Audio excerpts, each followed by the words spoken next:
السلام علیکم۔ کراچی میں ایک اور دلخراش واقعہ، بریک فیل ہونے پر خاتون نے چلتی بس سے چھلانگ لگا دی، تڑپ تڑپ کر جان دے دی، علاقے میں فضا سوگوار ہو گئی۔ کیا آپ حالات حاضرہ سے آگاہی حاصل کرنا چاہتے ہیں؟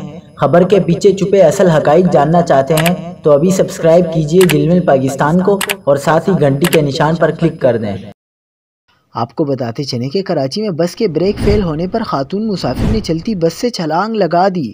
کراچی کے پوش علاقے ڈیفنس فیز 5 میں پیش آنے والے ایک دلخراش حادثے نے شہری ٹرانسپورٹ کی ناقص حالت اور مسافروں کی جان کو درپیش خطرات پر ایک بار پھر سنگین سوالات کھڑے کر دیے ہیں۔ واقعہ اس وقت پیش آیا جب ایک مسافر بس کے بریک اچانک جواب دے گئے، جس کے نتیجے میں بس بے قابو ہو گئی اور بس میں سوار ایک خاتون نے جان بچانے کی کوشش میں چلتی گاڑی سے چھلانگ لگا دی۔